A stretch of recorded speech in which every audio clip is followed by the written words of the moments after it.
جناب حضرت سید یوسف تجمل خدمیری صاحب تشریف لائیں۔ اعوذ باللہ من الشیطان الرجیم، بسم اللہ الرحمن الرحیم، الحمد للہ نحمدہ ونستعینہ ونستغفرہ ونتوکل علیہ ونعوذ باللہ من شرور انفسنا ومن سیئات اعمالنا، من یہدہ اللہ فلا مضل لہ ومن یضللہ فلا ہادی لہ، ونشهد ان لا الہ الا اللہ وحدہ لا شریک لہ ولا نظیر، ونشهد ان سیدنا وسندنا ونبینا ومولانا محمد عبدہ ورسولہ، ونصدق ان سیدنا وسندنا وامامنا ومولانا سید محمد المہدی الموعود خلیفۃ اللہ الودود وصاحب المقام المحمود، قد جاء ومضى امر اللہ مراد اللہ صلوات اللہ علیہ۔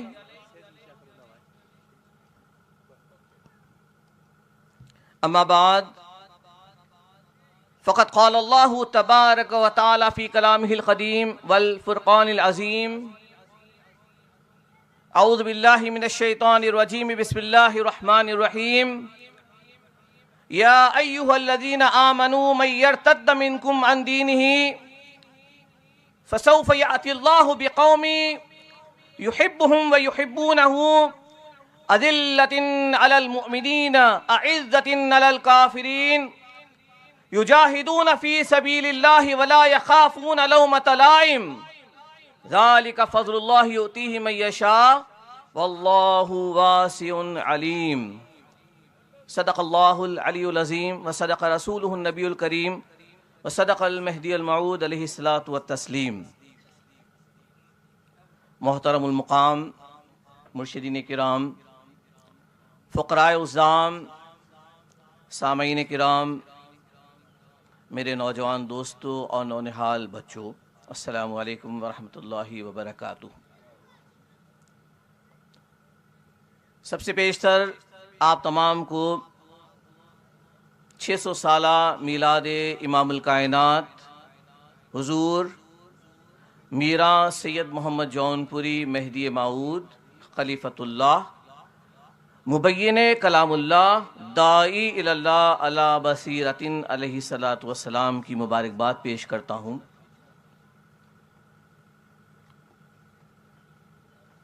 اور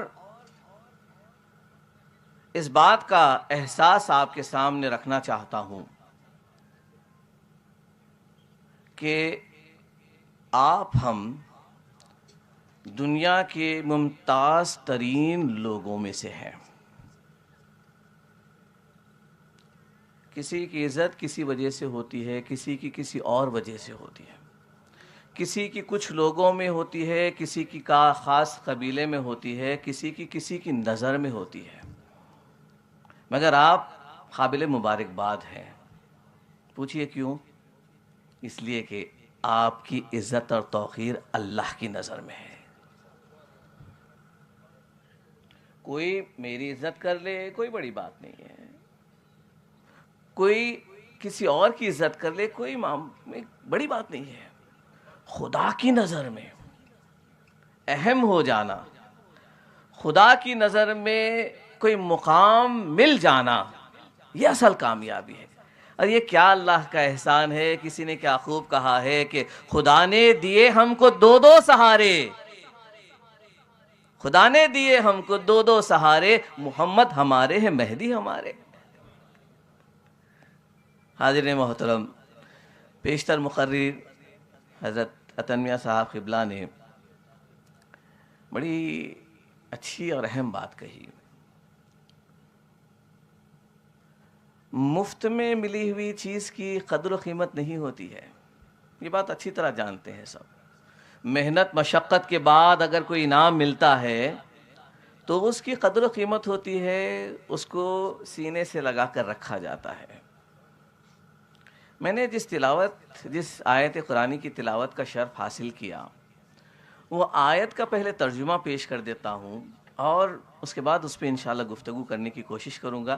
ویسے ایک آپ کے سامنے اعتراف کر لیتا ہوں کہ میں کوئی مقرر نہیں ہوں، وہ آگ سلگانے کے لیے چھوٹی لکڑیاں، چھوٹی کاڑیاں ڈالی جاتی ہیں، تو مجھے بھی اصل مقررین سے پہلے بلا لیا گیا ہے تاکہ آگ سلگانے میں آسانی ہو. بعد کے مقررین کو آپ کو سننا ہے، مجھے صرف آپ تھوڑی دیر کے لیے برداشت کر لینا ہے. حاضرین محترم، میلاد کا خاص موقع ہے، بڑا متبرک خاص 600 سالہ جشن میلاد. جس تلاوت کلام، جس آیت مبارکہ کی تلاوت کا شرف میں نے حاصل کیا ہے، سورہ مائدہ کی 54ویں آیت ہے. اللہ تعالیٰ مخاطب ہو رہا ہے اور کہہ رہا ہے، اے وہ لوگو جو ایمان لائے ہو، اے ایمان والو.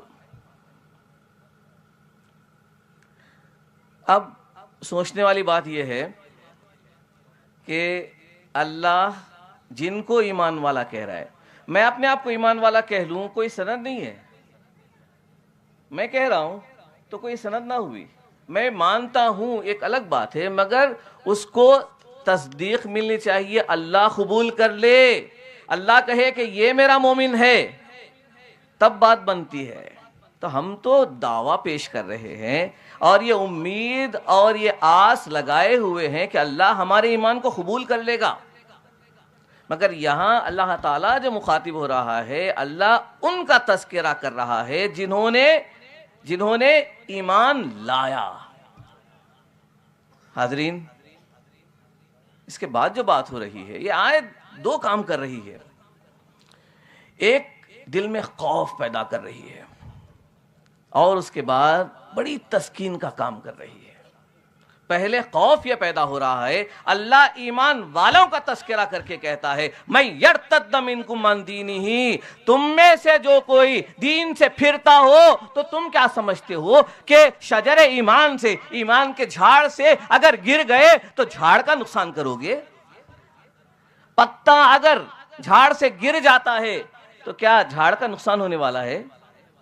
کوئی پتا اگر جھاڑ سے گر کر یہ سمجھتا ہے اب میں تو جھاڑ سے الگ ہو گیا، یہ جھاڑ سوکھ جائے گا، تو میرے بھائی ایسا کچھ ہونے والا نہیں ہے.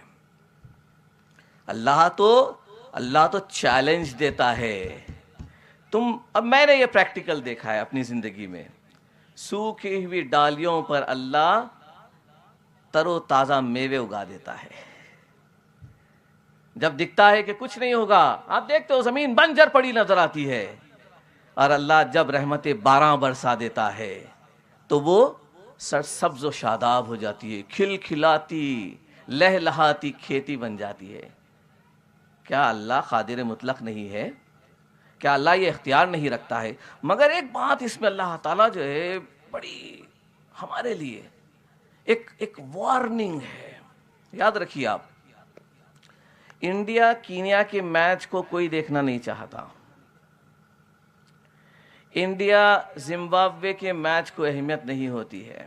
مگر اگر انڈیا پاکستان کا میچ ہو، تو انڈیا اور آسٹریلیا کا میچ ہو جائے تو سب اپنے کام کا چھوڑ کر ٹی وی کا اسکرین دیکھنے بیٹھ جاتے ہیں. کیوں؟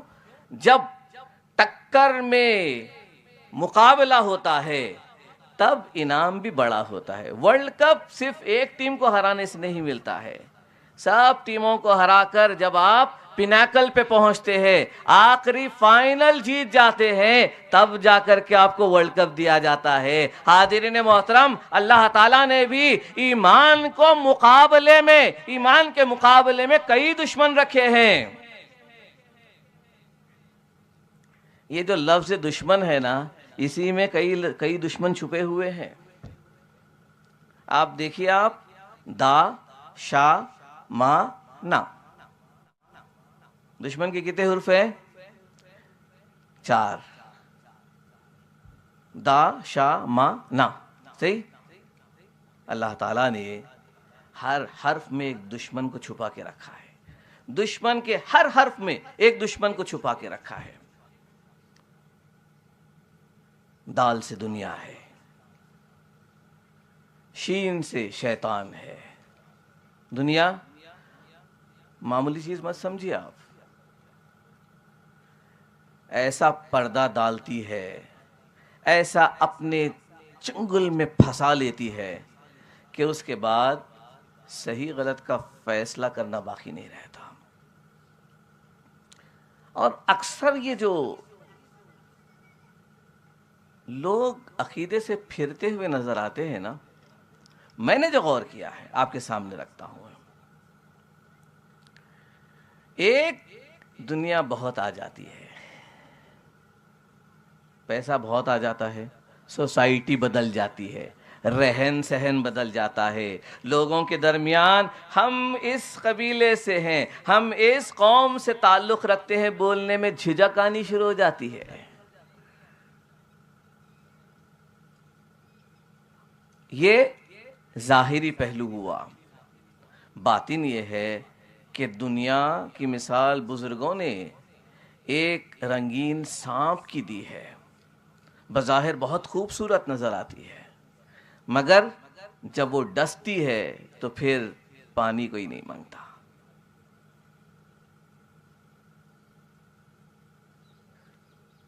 شیطان نے تو اللہ کو چیلنج دیا ہے. معمولی بات نہیں ہے، اللہ کو چیلنج دیا ہے اس نے، مجھے مہلت دے پھر دیکھ میں کیا کرتا ہوں. اللہ نے کہا دیتا ہوں مہلت تجھے. کہا چاروں طرف سے، ایک جانب سے نہیں، دو جانب سے نہیں، ہر جہت سے گھات لگا کر حملہ کروں گا. اللہ نے پوری چھوٹ دے دی. بہانے سے آتا ہے، سینس آف انسیکیورٹی جنریٹ کرتا ہے، کل کیا ہوگا پتہ نہیں. انسان کے دل سے تقوی کو، توکل کو اثر مٹا دیتا ہے، فکر میں لگا دیتا ہے. حالانکہ اللہ نے جن باتوں کی ذمہ داری خود لے لی ہے ان کو بھی دلوں میں شکوک ایسے پیدا کرتا ہے کہ انسان حلال و حرام کی تمیز بھولنے لگتا ہے. اس کے بعد مخلوق آئی. مخلوق قریب کی بھی ہوتی ہے اور دور کی بھی ہوتی ہے، اور ہر کوئی اپنا اپنا رول ادا کرتی ہے. پیران طریقت کے لیے بھی مخلوق ان کے ایمان کے لیے آزمائش بنتی ہے، تو عوام کے لیے بھی، ایک باپ کے لیے بیٹا بھی. اللہ تو خود قرآن میں کہتا ہے انما اموالکم و اولادکم فتنہ. فتنہ کیا ہے؟ آزمائش ہے. کتنے لوگ ہیں جو اپنی اولاد کے لیے حلال طریقہ چھوڑ کر حرام طریقے کو اختیار کرتے ہیں، صرف اس لیے کہ ان کو آسائش کی زندگی دے سکیں، ان کو دنیا کی جو آسائشیں ہیں، دنیاوی چیزیں ان کو دے سکے، اس کے لیے، اپنی اولاد کے لیے. بلکہ مہدی موعود علیہ السلام تو فرماتے ہیں یہ مخلوق وہ ہے جو بندے خدا کو عرش سے کھینچ کر زمین پر لے آتی ہے. ایک بندے خدا، ایک اللہ کا ولی بڑی محنت کرتا ہے، مشقت کرتا ہے، عزلت اختیار کرتا ہے، لوگوں سے دوری اختیار کرتا ہے، اللہ کے ذکر و فکر میں مشغول ہوتا ہے، عشق میں ڈوب کر خدا کی یاد میں غرق ہو جاتا ہے. اللہ اسے قریب کرتا ہے، اتنی ترقی کرتا ہے کہ عرش خداوندی پر پہنچ جاتا ہے. اور پھر وہ بندے خدا سے اس کے فیض کے حصول کے بہانے مخلوق قریب ہوتی ہے. دیکھیں اب بہانے سے مخلوق بھی آزماتی ہے، ایون پیران طریقت کو آزماتی ہے، قریب ہوتا ہے، اللہ سے اتنا قریب ہوتا ہے کہ عرش خداوندی تک پہنچ جاتا ہے. ایسے میں مخلوق قریب ہوتی ہے. حضرت آپ کے قدوم ہائے مبارک ہمارے گھر میں آ جاتے تو برکت آ جاتی. وہ بندے خدا جو تنہائی میں خدا کا ذاکر، عشق میں ڈوبا ہوا، اللہ کی پناہ میں ہے، اسے کئی بار دھتکارتا ہے، جاؤ بھائی ہمیں اپنے کام میں لگے رہنے دو، تم اپنا کام دیکھو. لیکن چونکہ ان کو اپنا ذاتی مفاد ہوتا ہے، ان کے قدوم ہائے مبارک آئیں گے، وہ آئیں گے ہمارے گھر پدھاریں گے تو ہمارے گھر بھی برکت آ جائے گی. ان کو خدا سے قرب سے ہٹ کر، خدا سے قریب ہونے سے ہٹ کر ان کو برکتیں چاہیے، دنیاوی مفاد چاہیے، نعمتیں چاہیے. تو یہ کیا کرتے ہیں مرشدین کو؟ حضرت پدھاریے نا. اب حضرت منع کرتے ہیں، 2 سے 4 بار منع کرتے ہیں، 10 بار منع کرتے ہیں، یہ پیچھے پڑ جاتا ہے. یہاں تک ہوتا ہے کہ مرشد ایک بار اس کے گھر چلے جاتے ہیں. ایک کے گھر گئے تو اب دوسرا کیا کرے گا؟ حضرت ان کے پاس جاتے ہیں، ہم چھوٹے لوگ ہیں، ہم غریب ہیں، اس لیے ہمارے گھر نہیں آتے ہیں. اچھی بات ہے صاحب، آپ کے بھی گھر آتا ہوں. اسلام فرماتے ہیں در بدر ہو کر رہ جاتا ہے. پہلے تنہائی اختیار کرتا تھا، اللہ کے دربار میں پہنچ گیا تھا، عرش خداوندی تک پہنچ ہو گئی تھی. حاضرین محترم، یہ ہر ایک دشمن بہت بڑا ہے، اور پھر آخر میں آتا ہے ان سب کا راجا، ان سب دشمنوں کا راجا، اور وہ اندر بیٹھا ہوا ہے. ایک اچھی بات آپ کے سامنے رکھ دیتا ہوں. آج جتنے معبودان باطلہ کا تصور کیا جاتا ہے، گمان کیا جاتا ہے، جتنی چیزیں اللہ کے سوا پوجی جاتی ہیں، وہ آسمان سے نہیں اتری ہیں. کوئی آسمان سے نہیں اترا. اللہ نے کوئی چیز بطور آزمائش بھی نہیں بھیجی ہے. یاد رکھیے آپ، ایک بھی معبودان باطلہ میں سے ایک بھی اللہ نے نہیں بھیجا ہے. سب یہاں پیدا ہوئے. ایک آرکیٹیکٹ جس طرح پہلے ڈیزائن بناتا ہے، نفس نے بھی معبودان باطلہ کا ڈیزائن بنایا. نفس کو راج کرنا تھا، نفس کو اپنے کہے کی کرنی تھی، اس کو جو چاہیے وہ ملنا تھا، تو اس نے معبودان باطلہ تراش لیے. واقعہ مرشد سے سنا ہوا ہوں، آپ کے سامنے پیش کر دیتا ہوں کہ بت پرستی بھی آج دیکھتے ہیں آپ، یہ بھی حقیقت میں وجود میں نہیں تھی. نوح علیہ السلام کے 2 بیٹے تھے، جن میں سے ایک بڑے متقی اور پرہیزگار تھے، جن سے لوگ نوح علیہ السلام کے انتقال کے بعد بہت قریب ہو گئے اور ان سے ارادت بھی رکھتے تھے، ان سے فیضیاب بھی ہو رہے تھے. دوسرے فرزند کے دل میں خیال پیدا ہوا کہ صاحب ہمارے پاس تو کوئی نہیں آتا ہے، ہمارا تو کوئی معتقد نہیں ہے، کوئی ہم کو پوچھ کے نہیں دیکھتا ہے. تو شیطان نے کہا بھلے مانس، ایسے کوئی آنے والے ہی ہیں تیرے پاس، وہ وہاں جم گئے ہیں، ان کو جو چاہیے وہاں مل رہا ہے، تیرے پاس اب کوئی آنے والا نہیں ہے. تو ایسے کر، اپنے باپ کی تصویر بنا. تو اس نے نوح علیہ السلام کے چہرے کے نقوش بنائے، ایک تصویر بنائی، اپنے گھر میں ٹنگائی، اور اسے دکھا کر لوگوں کو قریب کرنے لگا. بتانا یہ مقصود ہے کہ جب اللہ تعالیٰ نے کہا یا ایھا الذین آمنو، اے وہ لوگوں جو ایمان لائے ہو، تو اللہ تعالیٰ یہاں پر ان لوگوں کا تذکرہ کر رہا ہے جو اللہ کی نظر میں مومن تھے، مگر اللہ تعالیٰ اس کے بعد کہتا ہے تم میں سے جو مرتد ہوتا ہے وہ ہو جائے. تو ہمارے لیے بھی وارننگ ہے، پتہ نہیں کب ایسا لمحہ آ جائے، پتہ نہیں کب ایسی صحبت میں ہم بیٹھ جائیں کہ اس صحبت کے اثر میں ہم اپنے ایمان کے اثر کو ضائع کر دیں. یہ جو ہمارے بڑوں نے قربانیاں دے کر، آپ تو بہت خوش قسمت ہیں کہ آپ ڈیموکریٹک کنٹری میں ہیں، کوئی پلٹ کر آپ کے ایمان کے تعلق سے سوال بھی نہیں کر سکتا ہے. مگر گجرات کی تاریخ گواہ ہے کہ بندگی میاں رضی اللہ تعالیٰ عنہ نے اللہ تعالیٰ کے راستے میں قتال کا جو امر تھا، اس کو جب آپ نے اپنایا ہے، جب اٹھایا ہے اس بیڑے کو، تو اس وقت مہدویوں کا عالم تھا. مہدویوں کا یہ حالت تھی کہ کوئی اپنے آپ کو مہدوی کہتا تھا تو اس کے پیشانی کو داغ دیا جاتا تھا.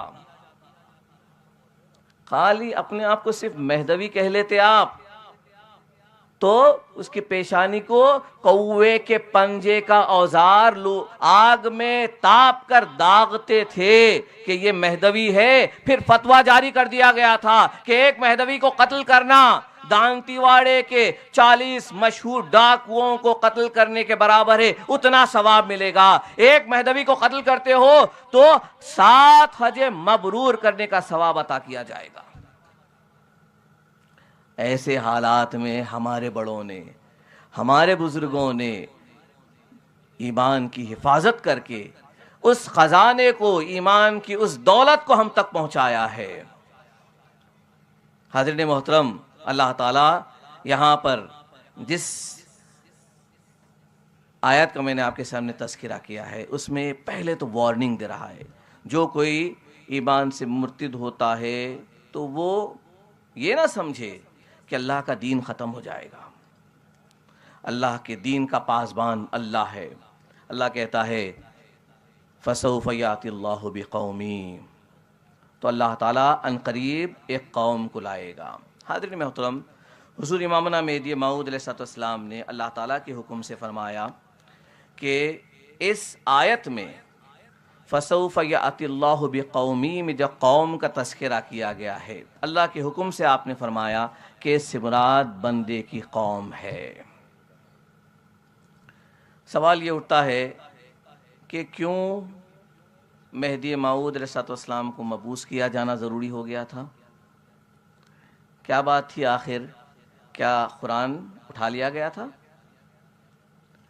کیا ہدایت کے سارے دروازے بند ہو چکے تھے؟ کیا وجہ تھی آخر؟ کیا کوئی بھی اللہ والا باقی نہ تھا؟ بھائی لاکھوں کروڑوں لوگ نمازیں پڑھ رہے ہیں، حج کر رہے ہیں، زکوٰۃ ادا کر رہے ہیں، بظاہر ٹوپی داڑھی والے ہیں، سب ہیں، پھر اللہ کیوں کہہ رہا ہے یا ایھا الذین آمنوا من یرتد منکم عن دینہ؟ اے وہ لوگوں جو ایمان لائے ہو، تم میں سے جو دین سے پھرتا ہے تو وہ پھر جائے۔ اب بات دو چار لوگوں کی نہیں ہو رہی ہے یہاں پہ۔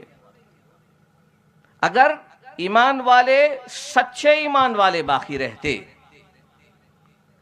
تو خلیفۃ اللہ کو آنے کی ضرورت نہ ہوتی۔ مہدی موعود علیہ السلام تو فرماتے ہیں کہ بندے کو اللہ تعالیٰ نے اس وقت مہدی بنا کر بھیجا جب دین اٹھ چکا تھا مگر مجذوبوں میں باقی تھا۔ کیا فرماتے ہیں کہ دین اٹھ چکا تھا، بظاہر آپ کو خانقاہیں نظر آئیں گی، بظاہر آپ کو مسجدیں نظر آئیں گی، بڑے بڑے لمبی لمبی چوڑی تقریریں کرنے والے نظر آئیں گے، چوبے نظر آئیں گے، لباس نظر آئے گا، گفتار نظر آئے گی، سب موجود ہے، لمبی لمبی صفیں بنائی جا رہی ہیں، مگر اللہ کی نظر میں کوئی مومن نہیں ہے۔ اللہ کی نظر میں کوئی مومن نہیں ہے۔ ایک حقیقت بتا دیتا ہوں آپ کے سامنے۔ مہدی موعود علیہ السلام نے بڑا بہترین اس کا خلاصہ کیا ہے، بہت پیارے طریقے سے آپ نے پوری سیناریو کو، آپ نے اس وقت کے جو حالات تھے ایک ہی نقل مبارک میں ساری بات کہہ دی ہے اور جامع انداز میں آپ نے بیان کیا ہے۔ آپ نے فرمایا دین کا مقصد 3 باتوں کی وجہ سے اٹھ جاتا ہے، ایک رسم، دوسری بدعت، تیسری عادت۔ یہ آپ کو ایک اچھی بات کہہ دیتا ہوں، ظاہر ہونے والے جو مرض ہوتے ہیں، نہیں، بخار آ گیا، کھانسی ہو گئی، ان کا علاج ذرا آسان ہوتا ہے، یہ دکھ جاتے ہیں۔ پیر ٹوٹ گیا، آسان ہے علاج، کوئی بڑا کام نہیں ہے۔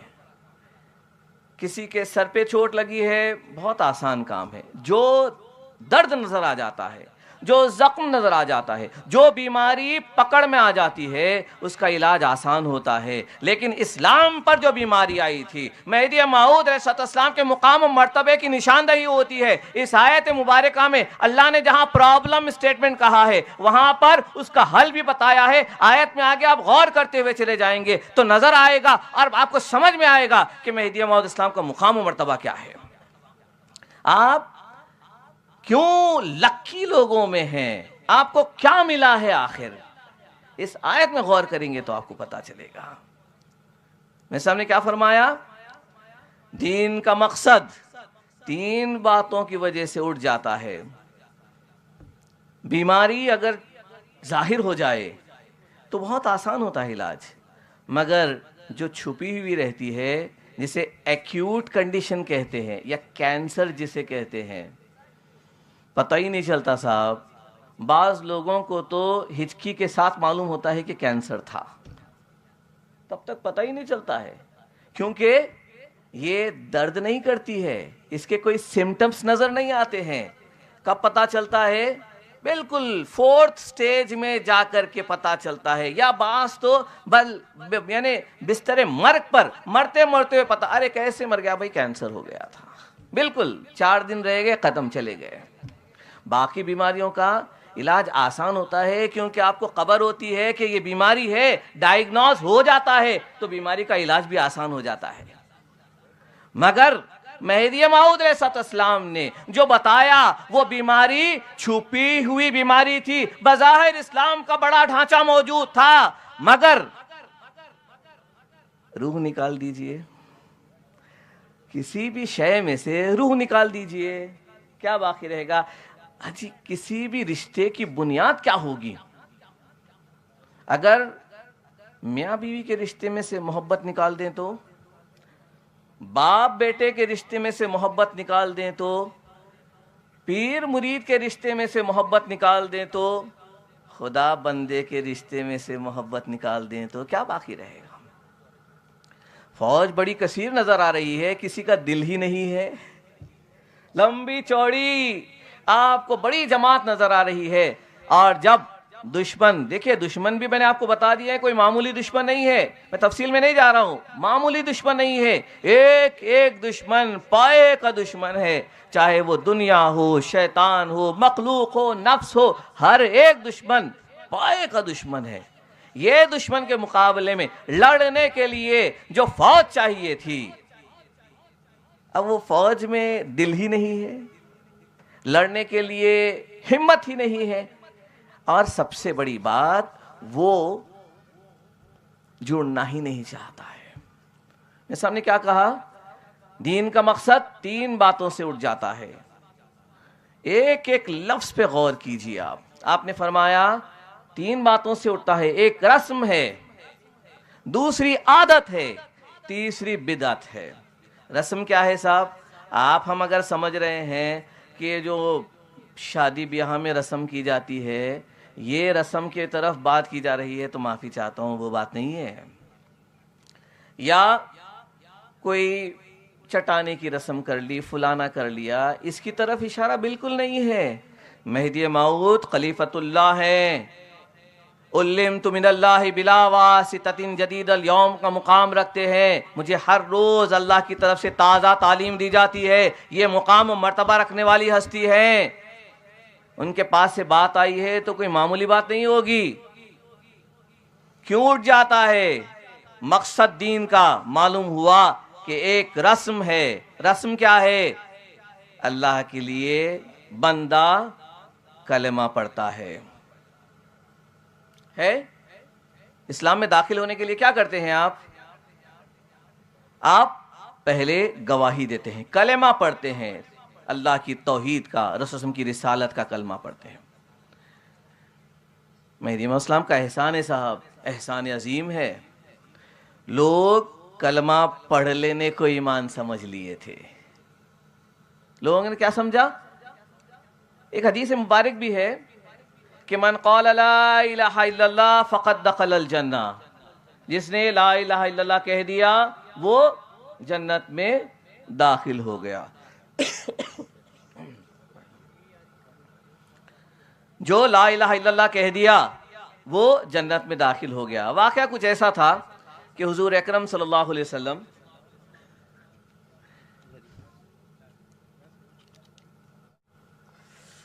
واقعہ کچھ ایسا ہے کہ حضور اکرم صلی اللہ علیہ وسلم ایک مرتبہ چند صحابہ کے ساتھ بیٹھے ہوئے تھے، پھر رفع حاجت کے لیے آپ اٹھ کر دور مقام پہ گئے، کچھ تھوڑی دوری پہ گئے، تاخیر ہو گئی اور آپ واپس نہیں آئے۔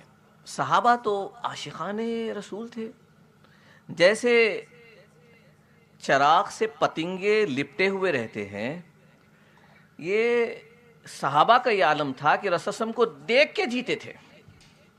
رسول اللہ نظر سے اوجھل ہو گئے تو بے چین ہو جاتے تھے، کچھ تاخیر ہو گئی، آئے نہیں، تو سب ڈھونڈنے کے لیے نکلے، الگ الگ ڈائریکشنز میں گئے۔ اتنے میں حضرت ابو ہریرہ رضی اللہ تعالیٰ عنہ کو آپ نزدیک کے باغ میں بیٹھے ہوئے ملے۔